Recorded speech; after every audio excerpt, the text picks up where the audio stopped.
என்னை மறவா இயேசுநாதா, உந்தன் தயவால் என்னை நடத்தும்.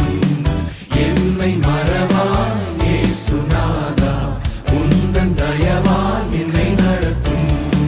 வல்ல ஜீவ வாக்கு தத்தங்கள் வரைந்தனக்காய் ஈந்ததாலே ஸ்தோத்திரம்.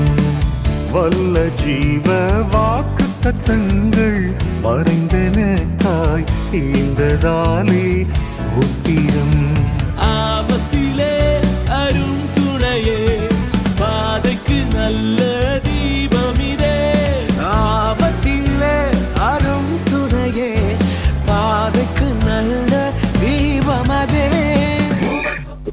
கிறிஸ்துவுக்குள் மிகவும் பிரியமான என் அன்புக்குரிய சகோதர சகோதரிகளே, இந்த காலை வேளையிலே வாழ்வு தரும் உணவு என்னும் இந்த நிகழ்ச்சியிலே உங்களை சந்திப்பதிலே மாபெரும் சந்தோஷம்.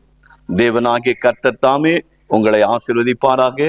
இன்றைக்குரிய வேத வசனத்தை வாசிப்போம்.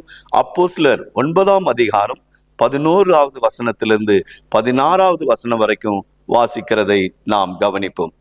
அப்பொழுது கர்த்தர், நீ எழுந்து நேர்த்தெருவு எனப்பட்ட தெருவுக்கு போய் யூதாவின் வீட்டிலே தர்சு பட்டணத்தாகிய சவுல் என்னும் பேருள்ள ஒருவனை தேடு. அவன் இப்பொழுது ஜெபம் பண்ணுகிறான். அனானியா என்னும் பேருள்ள ஒரு மனுஷன் தன்னிடத்தில் வரவும் தான் பார்வையடையும்படி தன்மேல் கைகளை வைக்கவும் தரிசனம் கண்டான் என்றார். அதற்கு அனானியா, ஆண்டவரே, இந்த மனுஷன் எருசலேமில் உள்ள உம்முடைய பரிசுத்தவான்களுக்கு எத்தனையோ பொல்லாங்கு செய்தான் என்று அவனை குறித்து அநேகரால் கேள்விப்பட்டிருக்கிறேன். இங்கேயும் உம்முடைய நாமத்தை தொழுது கொள்ளுகிற யாவரையும் கட்டும்படி அவன் பிரதான ஆசாரியர்கள் அதிகாரம் பெற்றிருக்கிறானே என்றான்.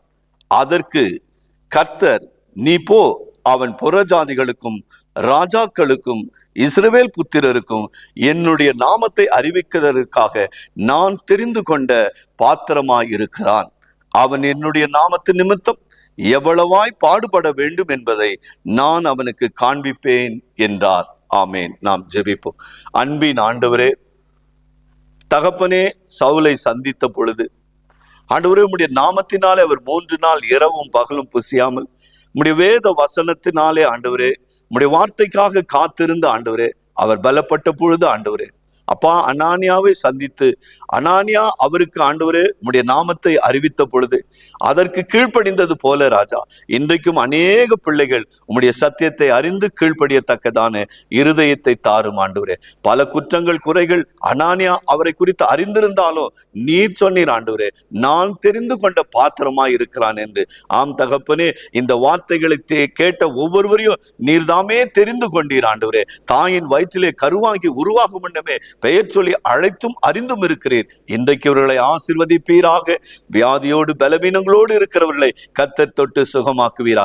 எனக்கு ஒத்தாசை வரும் பர்வதங்களுக்கு நேராக இந்த பிள்ளைகளுக்காக வானத்தையும் பூமியும் உண்டாக்கின கர்த்தரிடத்திலிருந்தே நன்மை வரட்டும் ராஜா. அவர்களை ஆறுதல் படுத்தும், அவர்களுக்கு சமாதானத்தை தாரும். என்னோடு கூட கர்த்தர் இருக்கிறார் என்கிற நம்பிக்கை அவர்களுக்கு உணரும்படி இந்த வேளையில் அவர்கள் உச்சந்தலை முதல் உள்ளங்கால் வரைக்கும் உம்முடைய கரங்களை வைத்து அவர்களை தொட்டு பலப்படுத்த வேண்டும் என்று இயேசுவின் நாமத்தில் ஜெபிக்கிறேன் என் ஜீவனுள்ள நல்ல பிதாவே. ஆமென். ஆமென். Praise the Lord. God bless you.